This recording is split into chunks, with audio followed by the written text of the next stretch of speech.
Hello, everybody. Welcome to today's broadcast of Friday Live. I am your host for this weekly. I don't want to say podcast. We just show up and talk. That's all it is. I don't want to say podcast because podcasters do a lot to really hone their craft. So I don't want to like hop on that bandwagon just because it's easy to do it. Water. But I just wanted to come on here real quick and let you know we do this every week. Every Friday, we come on and talk about the intersection of relationships and current events, current hot topics. And so today we are going to be discussing. Let me see if I pull it up right. We're going to be discussing the picture ain't came up, Gary. Hold on. We're gonna be discussing Malcolm and Marie, the Netflix movie that has literally everybody talking. So we're gonna jump right into that. But before we do, I want to encourage you. I don't know where you're watching. If you're watching on YouTube or Facebook, or well, I think it's just on YouTube and Facebook today. Make sure you take a moment and subscribe, like the video, share the video, so that more people can join this conversation. Because I know that this is a very, very, very hot topic. So much so that some people like, I can't even watch this movie, or I couldn't get through it because of the different things that they had coming up. So let's see what we got. Y'all let me know where you're chiming in from before we jump to this topic, girl, and buy me some time, girl, to try to fix this picture. Okay, let's see. We got Corey. Hey, girl. Hey. We have Marquita Davis. She said she thought the movie was dope. Me too. We're gonna get to that in a second. And we have Miss Francine Walker on here. Hey girl, hey. So y'all let me know where y'all are chiming in from. And I will be so delighted to share where everybody's checking in from. In the meantime, in between time, I am gonna ask y'all, hey boo, that's my boo. That's my boo right there. Hey, baby, how you doing? Ow. Marquita says she's from Philadelphia. And where is everybody else checking in from? Yeah, y'all know I'm trying to. Oh, there you go, Gear. There you go. Good, there you go. Right there. Is it still showing up? Yeah. Okay. See, y'all, I'm trying to get a little more fancy. Thank you, Christy Taylor. I know you out there somewhere. Corey is checking in from Tallahassee. She said, listen, are y'all jealous? She talking about it is hot and muggy down in Tallahassee. Girl, listen, we are in Dallas, and you know we don't really get cold weather. It is currently, I think, 25 degrees here, and we're expecting it to be 1 degree Monday. Child, it's happening, girl. So, anyway, y'all keep checking in, and we will keep posting those periodically. This clown said he checking in from from the living room classroom. Y'all, that's my husband. That's my husband. He just so silly. And let's see that. Sassy said, I wish, girl. I hope you talking about that weather, girl. We wish too. And as y'all can see, I'm checking in from someplace else because the weather is so crazy here in Texas. She is in Atlanta. Because the weather is so crazy here in Texas, my husband's off, so I couldn't be in my normal spot. So what y'all think of the other little setup right here? You know, I had to come back here to the back room because in a minute he gonna start class. But anyway, child, let's get into this discussion, baby. So to get it started, I have a question for y'all. First of all, who all has actually seen the movie versus who hasn't seen it? Because I'm going to let me know in the chat who all has seen the movie. Because I'm going to assume, as we proceed in this discussion, that you've already seen it because there's going to be a few spoilers here. But if you're anything like me, when a movie is, sometimes I have to see the movie. I have to see it in advance. I got to look up like spoilers because I don't like the surprise element in movies. So sometimes I go and actually look up and see what it's about or what big thing is going to happen. And so if that's you, this is going to be a great time for you. But if you're one of those people like, I don't know nothing about it until I've seen it, then you might want to click off. But don't click off, girl. Just try to stay around a little bit. We ain't going to ruin it too much, but we is going to ruin it a little bit. Okay, so with that being said, we're gonna approach this with that caveat that there are going to be spoilers in here. Not too much, but it's gonna be in here. Okay, so number one thing, next question: who all was triggered by this movie, honey? If there is anything I have seen more people saying about this movie of all movies that I've ever heard is, oh, I'm so triggered. Oh, it triggered me. Trigger, trigger, trigger. Just trigger happy. Just trigger everybody. Trigger child. And so, um, I wasn't. I wasn't triggered. I wasn't triggered. I wasn't triggered. Let's see. I'm trying to see what y'all are saying over here. So she said, I've seen the movie. She's seen it. Corey hasn't seen it, but she's read the plot. I think we have ourselves a. Oh Lord, I didn't mean to block you. Did I block the right person? Okay. And delete the comment. Praise the Lord. Okay. So Shanika said it got on her last nerve, triggered, and then let's see. Who else said something? Okay, Sassy said I wasn't either for real, but we could talk more about that. Absolutely, yeah. And then Corey said the personal reviews I read were triggering, but the plot wasn't. Okay, so here's the deal. The first place I want to go with this talk is and just the counselor. I don't know if it's the counselor in me or if it's the fact. I don't know if y'all know about enneagrams or whatever. Francine said she loved it. I don't know if y'all know about enneagrams or whatever, but I'm a 4, and 4s love emotion. We love talking about emotion. We love feeling emotion. We love emotion. And so or if it's the therapist in me who don't mind going into those deep, dark places with people, but this movie did not trigger me at all. I freaking loved it. It is a what I call emotional masterpiece. Similar to how many of y'all saw In and Out, the animated movie where it was a kid and they were kind of exploring emotions, and the child was kind of going through the range of emotions. Were you all who were triggered by it? Were y'all also triggered by In and Out? I mean, Inside Out?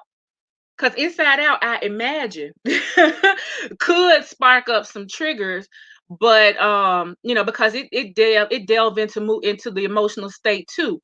But I think one of the things that I was thinking about but one of the things that I was thinking about when it came to this movie stirring up emotions versus Inside Out stirring up emotions is that Inside Out, we've all kind of mastered the childhood thing. Like we've come through childhood, so we kind of know what the end is going to be. And with Malcolm and Marie, it's stirring up emotions that some of us are either going through right now, or some of us are afraid that if we get into a relationship, we're gonna go through. So I feel like Malcolm and Marie, though, to me, as a counselor, as an Enneagram 4, it just to me it sparks this whole it's just all to me just emotions, the stuff to sort through. I kind of think that a lot of us are not or are triggered by it because the uncertainty of either our current relationships or stuff that we're going through now, we don't quite know how to handle. But that's just my thinking. Why do you think that this emotional movie versus that emotional movie is so triggering versus the other one not being? Leave y'all comments. I would love to see what y'all had to say. Let me see what y'all saying over here. Okay, so Corey said Inside Out with an exclamation point, and then she went on to say it was so good. Sassy, I say sassy, and my girl is it sassy? You gotta tell me how to say it, girl. How do I say it? But she said she loved that movie too. Yeah, I love them both for the same reason though, because of the emotional impact and the emotional quality of the movie. So, all that being said, let me ask y'all this. Would you consider this movie to be a love story? And the reason I ask is because I got a text message today from somebody who's planning on tuning in and watching this. I got a text message today this morning. She was like, "This is not a love story," and I'm of a different opinion. but I can see why one might say that. So for you, is this a love story? Why or why not? That's one of the questions. I'm going to be asking questions all the way through this. That's why I'm really glad y'all are here.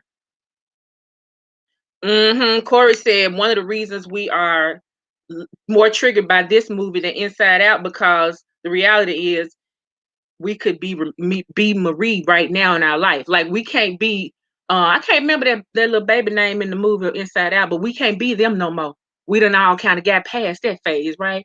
But we can be Marie, and that's kind of uncertain. That's unsettling for a lot of us. Let's see. Tracy said it was a conflict story, not a love story. Girl, you got to elaborate on that one. You got to tell us more of what you mean, because that's exactly what I want to know. Corey said it's a love story on the hard part of love based on the plot I read. Yeah, so she hasn't seen it, and that's what she picks up for, which brings me to my point. I wrote a little note here. Let me see if I can read it all to y'all. I said that this is a love story about the ugly side of love. It's passionate, it's beautiful, it's a terrifying portrayal of love at its best and at its worst. And we will unpack that a little bit later. But I definitely see this as a love story about love at its best and worst. Abso-freaking-lutely. So to a degree, I can concur with Tracy where she says it's a conflict story, not a love story. I can agree to that, but I would love to um hear why she said, oh, I guess maybe this is it. She says she was not triggered and she doesn't enjoy watching people fight. I like the dudes go to therapy. I was like, dudes, go to therapy. I agree 100%.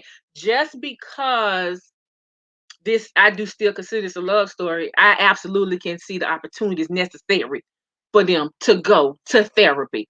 Definitely. So with that being said, I had a little, like I said, had a little note here, child.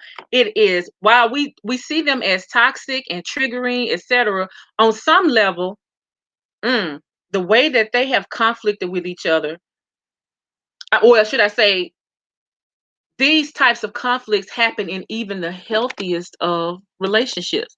Now, I know some of y'all gonna be like, oh, heck no, we ain't insulting each other. Okay, maybe that ain't your thing.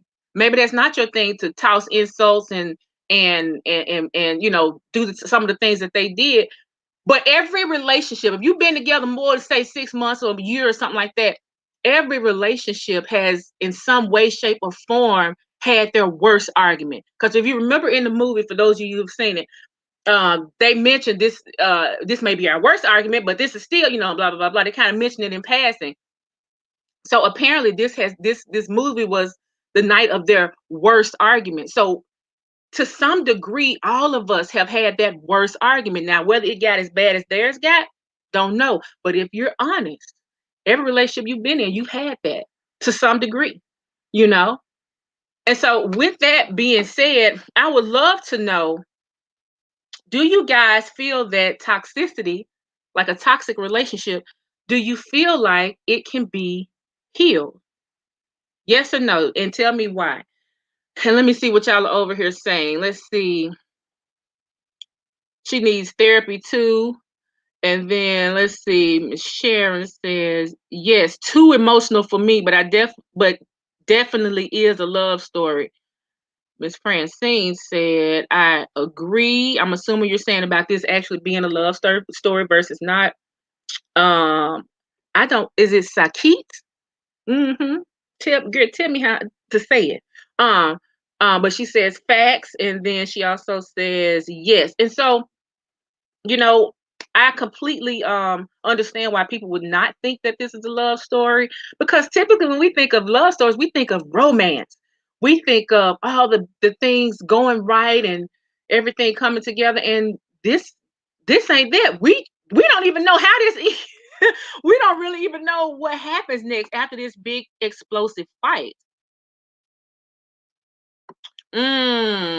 Francine said Malcolm needed a woman like her, but she didn't necessarily need a man like him. Wow. I think that is one heck of a good point.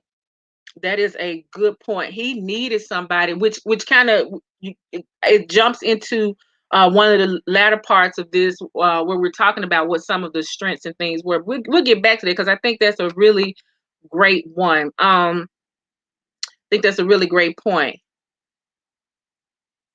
Now let me ask y'all this. Let me ask y'all this before I go back into so Miss Sharon says that it can be healed if both of them want it. So do you get the sense that they both wanted it? Or do you get the sense that the movie ended with we don't, there's a certain sense of uncertainty, which is what I believe. I feel like the movie ended with uncertainty. When I was talking to my husband about it, as we watched it or after we watched it, I was like, this could very well have been a breakup conversation. Like, we got too much history, too much bad blood. We need to go our separate ways. And it could very easily be, huh, wow, now that we've got all that out, let's see how we can move forward and work this out. How about we go get a therapist? Because you said some stuff that was jacked up. I said some stuff that was it could literally go either way. Which brings me to my next question for y'all.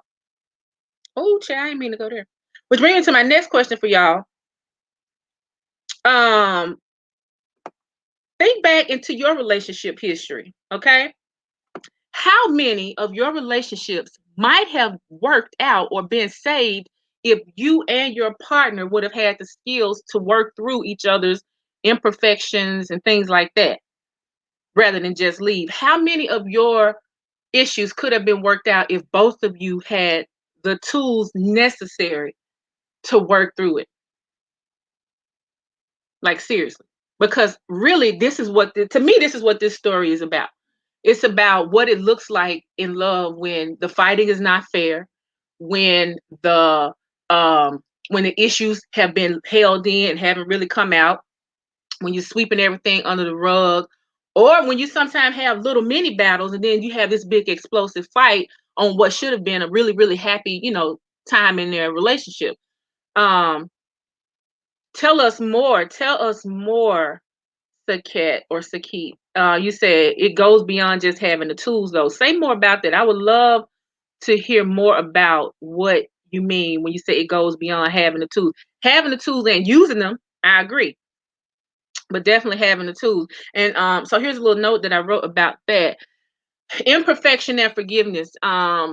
And valuing somebody outside of their flaws. And this is one of the reasons why I said this movie is the best and worst of love, because if y'all recall the scene, they up there having it out, right? And then he gets the notification that the girl has written the article for the review for his movie. And then in the midst of all of that, Marie just like lays down and just watches him and just smiling, and just seeing him have a full out a full out, mental breakdown, and she's just smiling. And to me, that's a part of the dynamics of a relationship. That's a part of the dynamics of the relationship, where you can be in an all-out brawl, which is the worst of love, but then also in this moment see your partner and kind of giggle and laugh at them for having this breakdown, because that that's one of their quirks, and that whatever happened kind of ticked them off or whatever, and you could just kind of be in that moment with them and then go right back to fussing, or go right back to whatever the thing was. Although I do feel like after that moment in the movie where he had that tyrant, whatever, he just went on a rage talking about the movie reviewer. I think that kind of shifted the atmosphere a little bit, because if I'm not mistaken, there weren't any scenes after that where they really were throwing the darts at each other really bad. They were just kind of it kind of opened up the gateway for Marita to just talk to him about how she truly felt. So let me go over here and see what y'all are saying. Tracy said that I think I was willing to do the work, but X was unwilling. He did not want to try or learn. Yes, exactly. That's precisely what I mean when I'm saying, you got to both want to work on it. You got to both want to, and that is so true. Uh Let's see. Corey said that goes to my last point. My ex and I went to therapy, and he was beyond help. We were just not supposed to be together. And I agree. And that's another thing that I want to point out here. While I'm still calling this a love story, and I'm saying, get the tools, and it can work if both people are willing to. Y'all are pointing out the point that is so pivotal. Both people gotta want to. I personally think, like I said, Marie and Malcolm could have stayed together, or they could have broken up. And I could totally see both outcomes. But if they stay together, it needs to be with the caveat that we gonna get some help on how to deal with each other better. Because clearly there's some resentment that has come into play. There is some hostility that has come into play, and we need to know how to handle that better. So yes, I agree that it's a love story that they can be together, but it needs to come with uh with some with some tools and some practice on how to do things better. Because conflict resolution is definitely a skill that is missing in a lot of relationships. A lot of people just don't know how to handle conflict. They get nasty and dirty, and start really picking out the things that aren't good, which we'll talk about that in a second too. But yeah, both people have to be willing to in that moment. And another thing I want to point out, if you're in an abusive relationship, I am not saying you stay there getting abused. I'm talking about physically, that you stay there getting abused, because that is not the same as, oh, we need to figure out how to work through this. No, you need to live. Okay, you need to live. So I am not encouraging anybody to stay in something where you getting your head knocked off, or getting, physically threatened. That's a sign to leave immediately. So there's that. So let's see here. Let's see here. It was one that I skipped, but I was coming back to. I'll come back to it in a second. Okay, so one of the things that I was thinking about also is that our hope is that our relationships never get this nasty, this crass. But the reality is, love is a commitment to sharing the joys and the good things and the celebrations, as well as the bad and the ugly. Again, we're not talking about, let's qualify, we're not talking about physical, and we're not physical abuse, and we're not talking about staying with somebody who's unwilling to change, unwilling to do the work so that I can be a healthier couple. I'm not talking about that. I'm talking about when you've got two people who are in a situation where things aren't going perfect, and that's okay. And they both realize, okay, we need to learn better tools on doing this. However that is that you do it. So let me put it in context with even an example. I don't think my husband would mind me sharing this. Um, by all accounts, me and him are very chill. We don't really get into brawls and just all out arguments. I couldn't see us ever um spewing out things like this to each other. But we have had disagreements, obviously. And I remember one such day. I don't remember exactly what the disagreement was about, but we were talking. This was a few years back. We were talking. We still dating. We hadn't married yet. We were talking, having a conversation, and whatever I was saying, I don't even remember what I was saying. He was like, wait a minute, who you talking to?" You know. And so for me, who you talking to is like, listen, I'm better than you. I got more weight in this. You don't need to talk to me like that. That ain't how he meant it. But, it was still a, who you talking to? And I'm just like, N word you. Like, but the next thing I know, he got up, he left the room, went in the other room, was gone for about 10 or 15 minutes, and came back. He was a whole nother person. He apologized. He said, baby, I'm so sorry. He said, my ego got the best of me. He was like, and I went and I prayed. And he's like, and God spoke to me and said, listen to her heart, hear her heart. And that broke out. Well, I wasn't really wild off at that point. I was just like, why are you talking about who talking to him? But it let me know, it opened up a space for him to hear me. It opened up a space for me to share freely. We exchanged, we dialogued, and the whole, conflict was over. But it also set up a thing in place in our relationship where we kind of we know each other's intentions, even if it don't feel good in the moment, you know. And so, right, so that's healthy. But what I'm saying is, somebody might look at, depending on what your triggers are, somebody might look at that and be like, I woulda, I woulda, and we got to be mindful that everybody's temperament is different. Everybody's tolerance is different. Everybody had different childhoods and issues that didn't get worked out or need to get worked out. And so what may be triggering and ooh, that's toxic for one person is ooh, this is an opportunity for us for another person or another couple.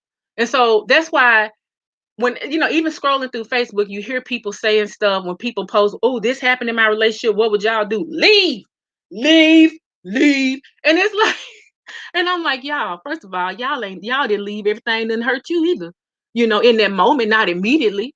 And so it's parts of me that are like, we're looking at Malcolm and Marie and seeing perhaps the worst night of their relationship. And I imagine so many people like, oh, they toxic, oh, they this. And it's like, but y'all, we all to some degree have had that worst night, if we're honest. And depending on what you come to the table with, determines whether you're working through that or if this is the grounds for separating, going your separate ways. So let's see what y'all saying over here in the comments. Sharon says that's what's missing in a lot of relationships. Yes, just the capacity. Well, what are you referring to when you say that's what's missing in relationships? Because I don't want to put words in your mouth. Saket said that that's very healthy. I know. I was so sweet. And I had never, we were still new, girl. We were still new. And he, just to go away and pray like that. And that's been a practice throughout our relationship where we don't quite get each other. Yeah, we know how to ask questions and communicate, but sometimes we get a little heated up. It's like, let me go talk to the Lord about that one. As we start saying, that wife you gave me, God, or that husband you gave me. So yeah, we kind of make that a practice, kind of become kind of comical for us too. And so we've kind of touched on this. Any form of abuse is really uncalled for and should be handled seriously. Absolutely. Yes, yes, it should be handled seriously. And that's what I'm saying. We don't know what may be abusive to you and beyond your tolerance level may be, something somebody else grew up with. And so they know how to navigate it. Even in a healthy way, they've learned how to navigate it. It's possible. Uh girl, hey girl. She's checking in from the Bahamas. All right, Miss Hannah. Okay. And then Alexa says, how do you deal with people telling you like it is? How do you deal with people telling you like it is?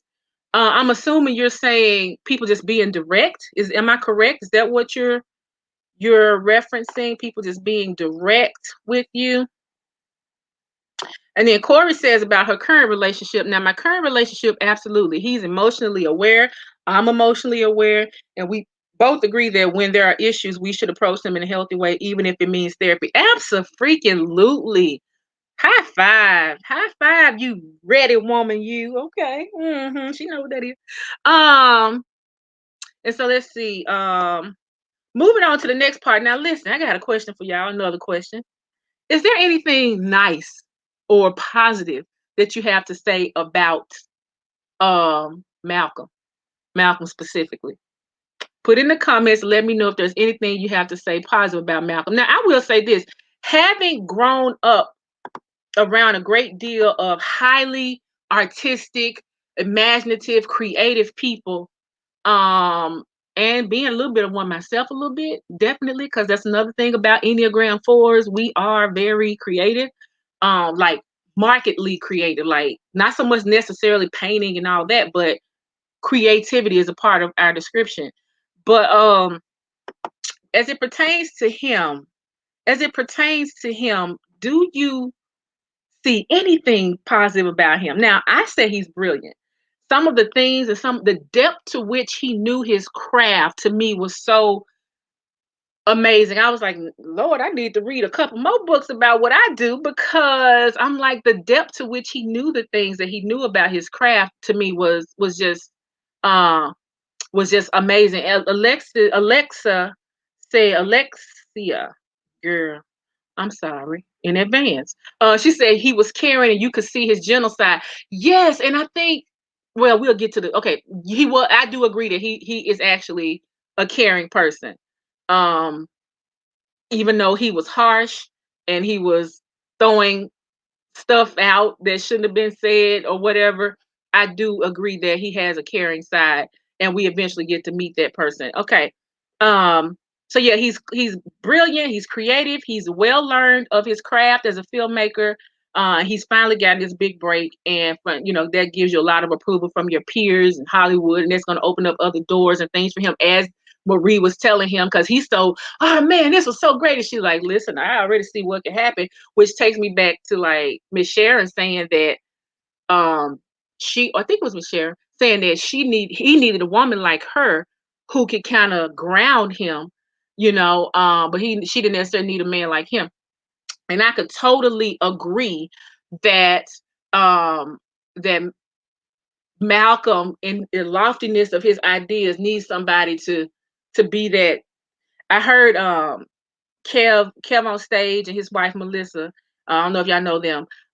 They had gave somebody had given an analogy on one of their shows that you always have a person in a relationship that's like the balloon that just floats around and just all up in the cloud, and you got the string who kind of holds it all down. Marie is definitely Malcolm's string. Definitely Malcolm's string that while he's all up there and just overjoyed, and she like, listen, let me tell you what it is and what it ain't, which is what uh um Alexia was saying, like telling those hard truths. Yeah. And just yanking that stuff out and putting it out there. She was the one who calls him on his BS, as she mentioned in the movie. Um, let's see. Saket said he was dedicated to his work. Absolutely. And let's see what Corey says. Based on the plot and explanation of the movie, gave me the assumption he is somewhat thoughtful by explaining the character to Marie and not dismissing her off the rip. Well, okay, so Corey, that's one of the things that when you watch the movie, you'll kind of see how this unfolds. Y'all, should we tell her? Should we tell her? Because he's explaining the movie, but it's a little more to that, and I might have to ruin it for you. Let's see. Miss Hannah said, "What? That's what they do care to pull you in and then push you down. It's a mental roller coaster." You know, I can see why you would say that and why that would be your thoughts because he didn't thank her. She said, and then Sharon says because he didn't thank her, although I would have been mad too. Listen, please do because I'm not watching it. Oh, okay. Corey said, please spoil it for me because I'm not watching. So the thing is, the movie that he's getting all this acclaim about, Corey, and anybody else who hasn't watched it, because I told y'all it's gonna be some spoilers. Anybody else who hasn't seen it, is that the movie he's getting all this acclaim and accolades for is about her life. And not only did he not cast her, as she is a actress as well, he didn't cast her in it. He didn't when he did his thank you speech, he didn't thank her either. And so that is kind of the groundwork, the framework for the whole movie. This, you didn't thank me, and so now let's fight it out. You know, yeah.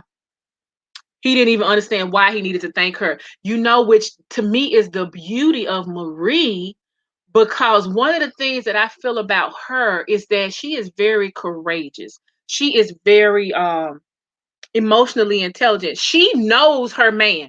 She knows that how he ticks, how he moves, and everything. And so she was able to, even though he was throwing darts, even though he was saying the meanest things, even though he was pulling up old stuff that should have been done with, she still managed to say, and when all this is said and done, the end of the movie ends with her, listen, you done called me, you done said I was just being jealous, you done said I was emotionally unstable, you done said I this, that, and the third. When the reality is, she was just trying to be heard. She was just trying to be heard. And she got heard. She got her voice out there. She got to, even though it took, what that movie, an hour and 45 minutes long, she got to the point where she was like, here's what the problem is. She had been trying to do it from the beginning of the movie, but here's what the problem is. Dot, dot, dot, dot, dot. And I call her courageous because one of the things I tell people, the ladies that I work with, is keep your voice. I do not care what. I don't care how dude try to gaslight you, how dude try to tell you, oh, you crazy, try to dismiss you, whatever. Always keep your voice. Don't go quiet because, well, why did he say that? Well, I don't want to lose him. I don't want to rock the boat. You better rock it. Rock it. It got to be rocked. Let me see here. Um, yeah, until the end. That's when she was able to really fully get it out what she was feeling, and it got through to him. It got through to him. So I could totally see that he was completely unaware, that there was even a necessity for him to thank her. Or do y'all believe that he did it on purpose? Because she believes he did it on purpose. Like throughout the darts that were thrown back and forth, one of the things she said is something pertaining to, like, if you had thanked me, then that would be both of us. They'll be like, huh, is he such a creative, emotional film writer? Or is he so great and emotional and a great film writer? Or is she have such an awesome story that she has to share? It's like it would leave up in the air, like, who should we celebrate? And so by him thanking her and bringing it to the story, hey, you inspired this, then that's gonna take some of his shine away. So are y'all of the opinion that he did it on purpose and didn't thank her, or it was truly a mistake? I kind of lean towards on purpose, because how somebody that's been in your life, somebody said, I think my husband said that he heard them say they've been together 5 years. How somebody that's been in your life 5 years, oh God, I forgot you. I just don't forget. I kind of think it was intentional, and for that reason that Marie gave. Um, let's see. Yes, I'm a firm believer in there. I always apply pressure, and you know what? And not even just pressure. Be heard. You can't complain about the stuff you ain't told about. Mm-hmm. My husband talk about that all the time. Uncommunicated expectations will always go unmet. You have to communicate what it is that you need, or else it's going to be ignored. It just is what it is. She said, homegirl, stronger than me.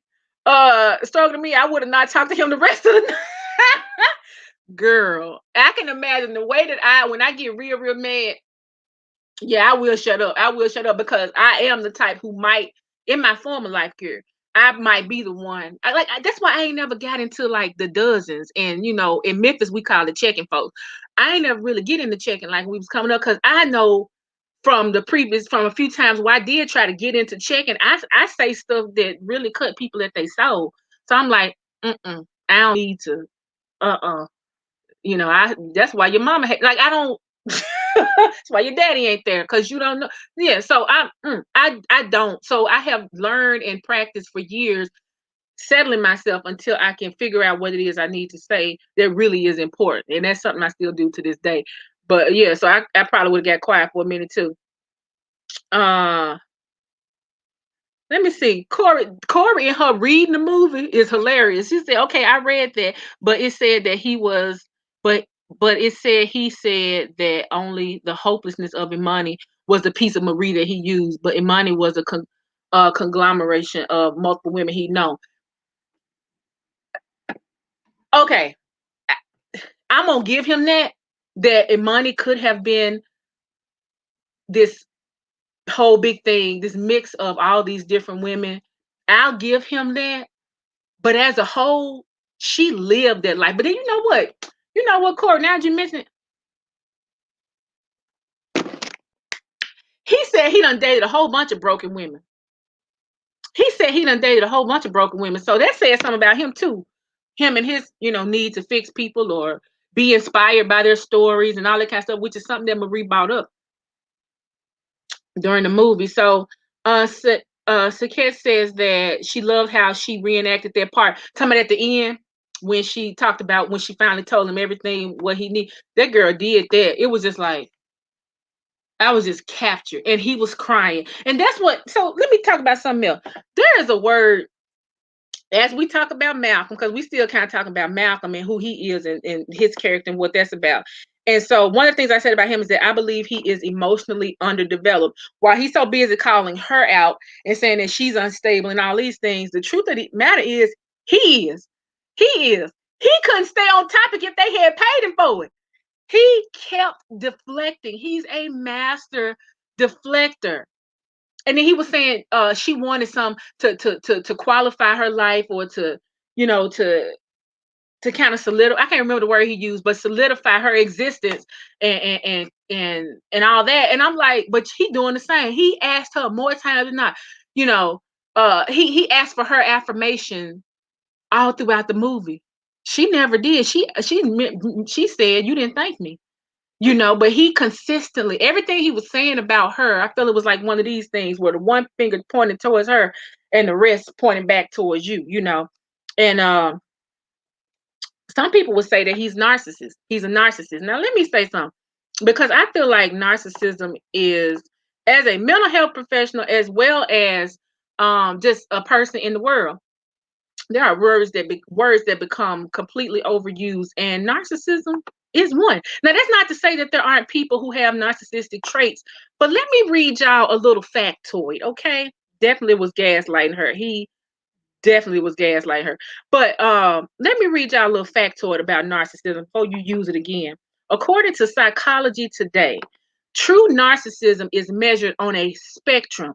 So in reality, we probably all have some narcissistic traits, if for no other reason, because we in the world today and we're pushing, especially here in America, we're more of an individualistic society, and kind of take care of ourselves. I hope we're kind of leaning out of that a little bit, but the reality is we probably all have some things about us that we're super hyper focused on ourselves. But let me tell you something else.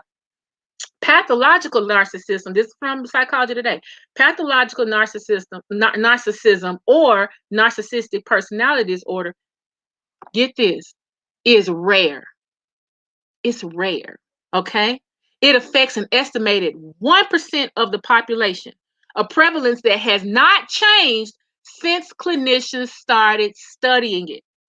So people be throwing out people be throwing out, oh, he narcissist, oh, she narcissist, oh, my mom was narcissist, oh, my dad was narcissist, everybody's narcissist. Well, you're probably a little bit right on the other end of the spectrum, but when it comes to true narcissism, the kind that is pathological and unhealthy, the most unhealthy version of it, it's rare. It only affects 1% of the population. And then also, let's see. There's a difference in being narcissistic and just selfish. Some people just freaking selfish. Some people are just selfish and self-centered. That don't necessarily make them narcissistic. And they said that the difference lies in whether the person is periodically mean and self-centered, or whether they consistently just lack empathy.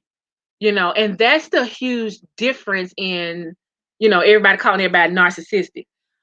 Francine said, I had someone call me narcissistic for disagreeing with them. Exactly. That's what I'm saying.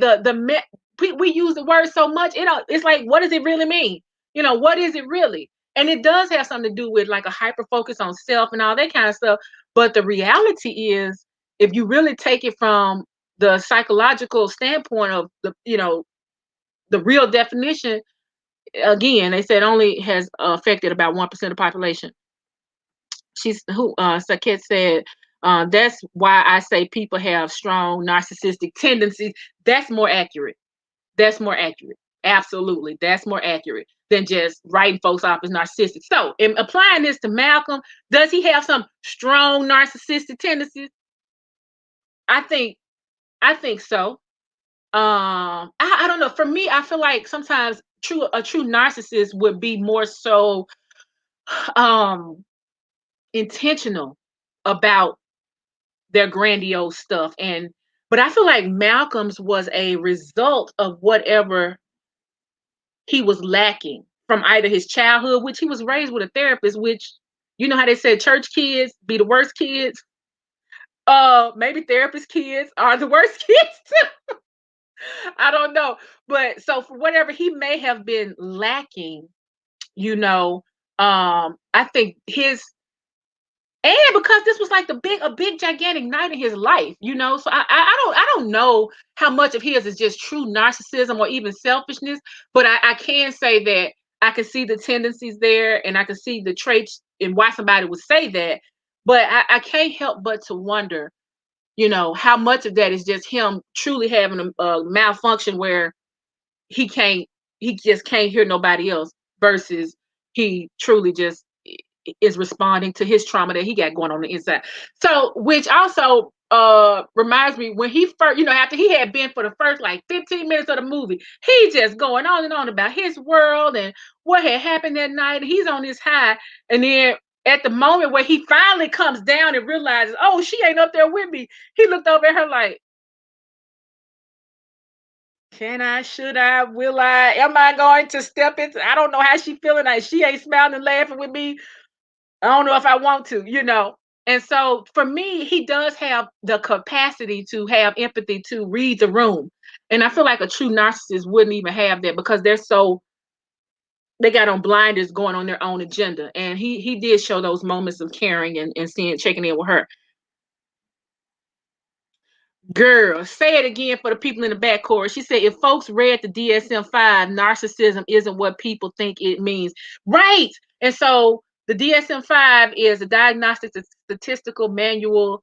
It's like the Bible for psychology, therapy, counseling, and this is where we go to actually diagnose people. And there's criteria for every diagnosis. Like we'd be like saying, "Oh, I'm obsessive compulsive. Oh, my OCD," you know, or people talking about anxiety and, "Oh, I'm depressed." There are parameters that actually define what is narcissistic, what is anxiety disorder, what is, and so people be just throwing stuff out and don't really even be knowing what they talking about. A lot of things, a lot of things are just emotional imbalances that need to be addressed because of some trauma that's happened. It don't necessarily mean you got the full disorder. And I think that's what keeps a lot of people from counseling. They think, oh, I'm gonna get diagnosed with something. That's not necessarily true. Some of it is just something that needs to get worked out so that you can don't have to get to the point of diagnosis. Some y'all listen, do you know that some of the um diagnoses in the manual, what some of the major points is how long it has existed. So let's say I don't know what the thing is for narcissism. I didn't look it up. I should have. Let's say it might say all these different parameters, and then one of them would be that has lasted for over 6 months or that has lasted for over a year. So if you go to the therapist and get this stuff worked out before that marker of time comes, it's possible that you can reverse it. Just like with anything else, like with diabetes or something. You know, if you catch it early enough, you can, you know, in a lot of cases they say it's a lifestyle thing, so you can catch it and you can change your eating habits, lose the weight, and then next thing you know your sugar's regulated. So that's kind of sometimes how these emotional diagnoses work. Let's see here. She said, I really don't think he wanted to cast her because he didn't want her to steal the show. I That's kind of my opinion too, that he didn't want, he you know, he know that was her story he was telling. And so he didn't really want to have to steal in it, you know, have her steal any of that shine. Because he needed that, you know, right or wrong. I think he kind of in his mind, I need that. But then I'm like, you still can just thank her. You didn't even got to say it was her story. You just thank her. Let's see. Saket says she tried to not talk about it, but she was being obvious about it though, and he wouldn't let up. I know, girl. It was one point where he was like, Marie, Marie. Well, he did that several times, which to me was very ironic or symbolic because despite how much he just believed she needed him, he needed her. It was multiple times in that movie. Marie, Marie, especially when he thought, like, I don't know what had happened to her on two occasions. Marie, Marie, Marie. And I'm like, stop saying her name. So so yeah, I fully agree that he don't realize just how much he needs her in his life. Let's see. And she might not need him. Right. So I feel like, despite what he says about her, I feel like Marie has done a lot of emotional help because if she went through rehab, that lets me know that, and she's not using anymore, that lets me know that she has had to take a specific journey to health, emotional health, and it has caused her to have to get some things in place and in order. Unlike with him, he hasn't had to do that because he hasn't been the user. He hasn't been, his emotional baggage has been less expressive. Her emotional baggage came out through her using drugs. His emotional baggage came out through, you know, this obsessive need of approval and like we said, hints of narcissism, all that kind of stuff. And so he hasn't done the emotional work. That's why I said, to me, he is emotionally underdeveloped, whereas she has done the work. And I feel like that's why she could not, though it hurt when he was saying those things about her, I think that's why she was able um to take it, because she's already worked through that stuff. Everything he said to her, she just kind of just sat there and listened. Now, of course, now we ain't gonna act like she didn't go and jab back a couple times. She did that. She did that. You know, but I think that was, her response to him being so mean. Well, I ain't finna just be ran over. But for the most part, right there in those moments where he was going out, she was just listening. And I think that's because she had made peace with her, with all those things that he had said. Yes, it hurt. Man, I can't believe you bringing this up. You bring this up right now to win a fight. And she said that when she did, holler back at him. But um I feel like a lot of her ability to withstand all of that is the fact that she has done the work and he has not. Nobody has made him go through a process of healing. He just kind of out there, you know. Let's see. She said he's needy. Oh yes. Yes, the neediness. Yeah, if you talk about when he constantly kept saying her name is Sherry, yeah, that was driving me crazy. So I'm like, if you don't shut up, boy, if you don't shut up. Yeah, it was kind of hard. Let's see. Yeah, she tried not to talk about it. We talked about that. She might not need him. Right. So now that she's on the heel side, like I said, this could be a breakup conversation. And this could be a, hey, let's figure out how we're gonna move forward in a healthy way conversation. Because just the way it all went. She said he's the neediest man he's ever been with. And ironically not jealous. I thought that was very interesting how she brought that up. She said, yeah, she probably felt like he is a child, so she had to handle this. Right, she just it's as though she was looking at look at this little clown. Look at this little clown. She knew her man. She know her man, and she just let him vent and air it out. And then the beauty of it at the end, like I said, to me, this is why she's so strong and courageous. Not strong in the toxic, black woman, strong black woman way, but strong internally of character. Because even after all that stuff was said, she was like, and so listen, this is actually about, it's still about. It ain't about, oh, I can't believe you said that. Oh, I can't believe this happened. You brought this up, that happened. She was like, listen, this is about you didn't thank me. And this is what could have fixed that. I love how she was able to stay on task. I used to have some friends in college, right? We was a little we was a little trio. And when they would get mad at each other, both of them being Geminis, I don't know if they got anything to do with anything, but they just were.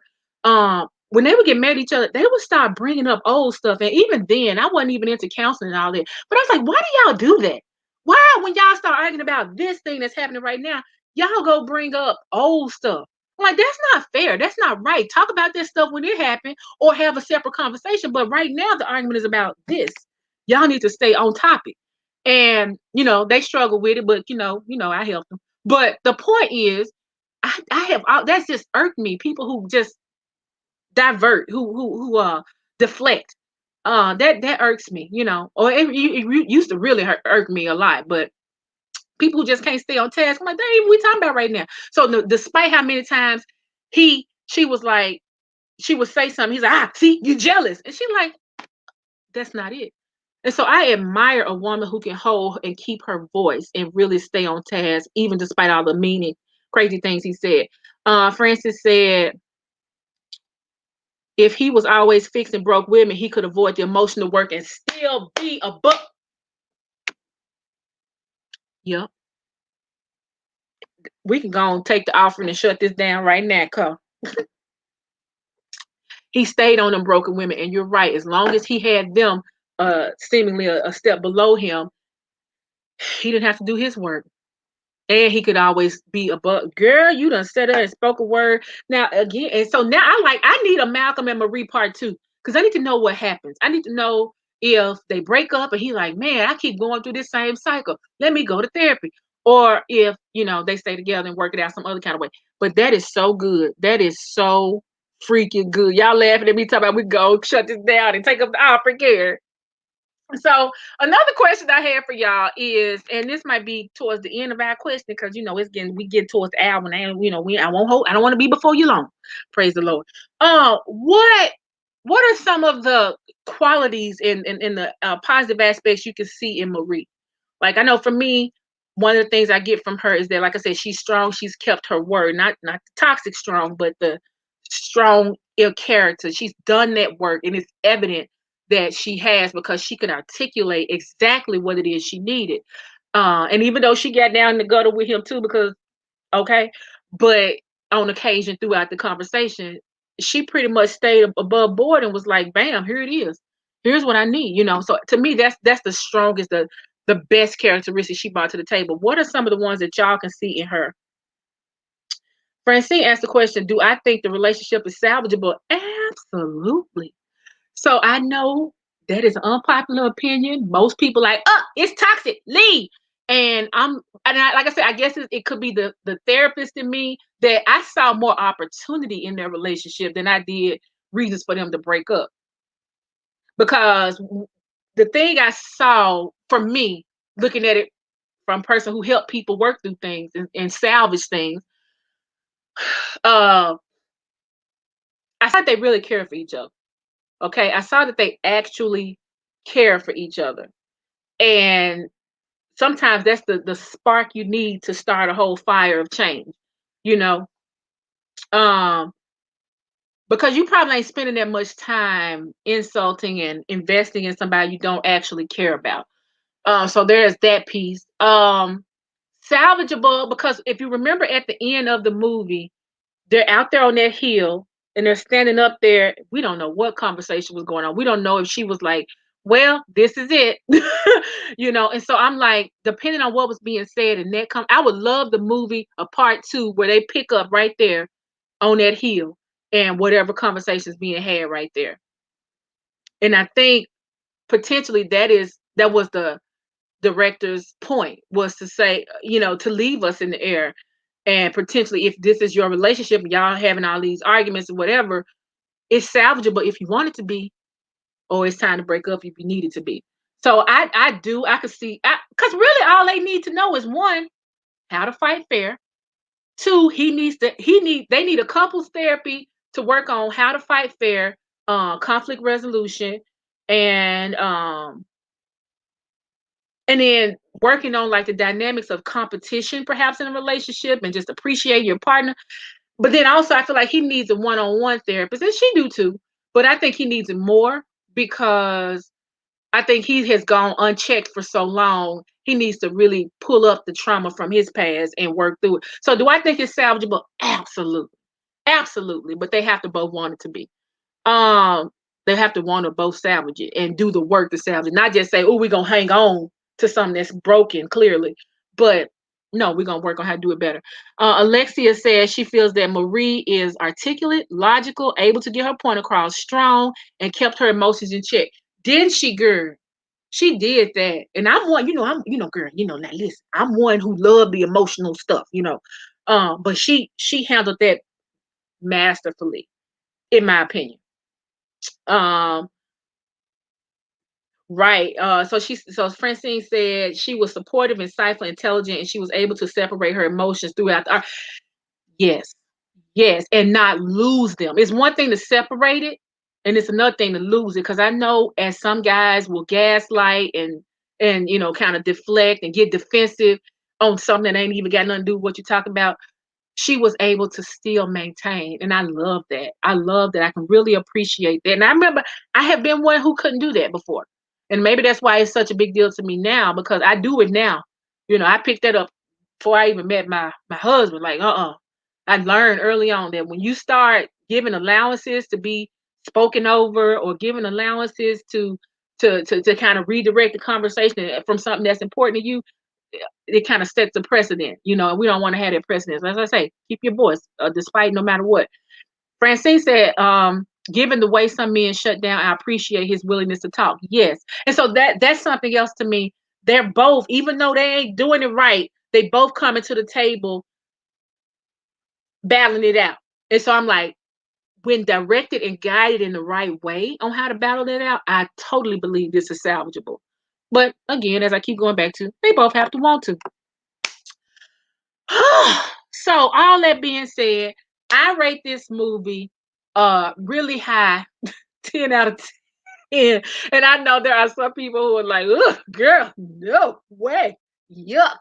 And I'm like of the completely opposite mindset, because I can totally see how this is a this can be a tool that we can even take into our own relationships and say, hey, is there something that you need to say to me that you haven't? Because a lot of the stuff that they were kind of throwing at each other is probably really deeply held stuff or resentments or things that didn't get handled.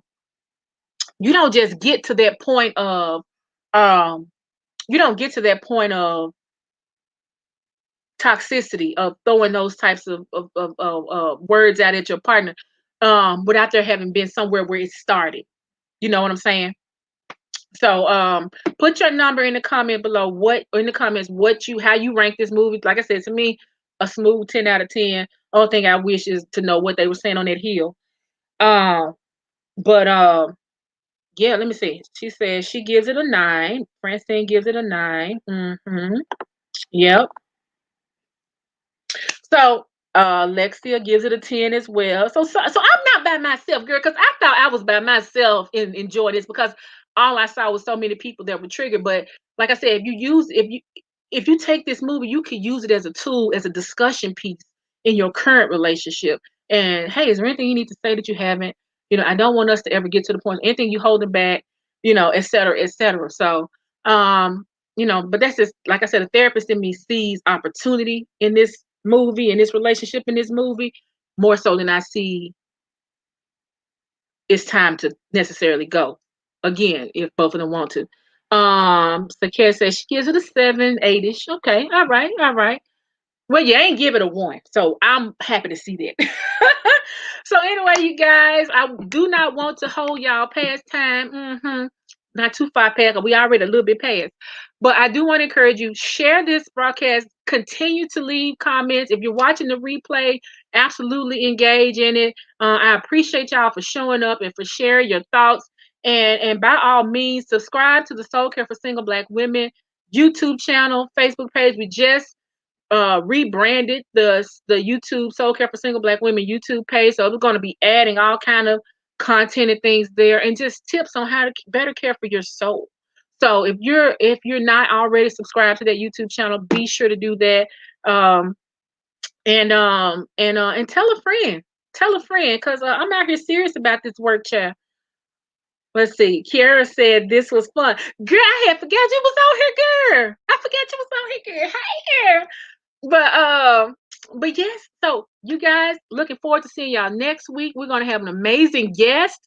So stay tuned to the page. I will be posting on there soon a flyer with the guest on there. We're gonna have wonderful discussion. I ain't gonna tell y'all about what yet. You gotta stay tuned. All right, until next Friday, y'all be good. Mwah. See y'all later. Bye bye.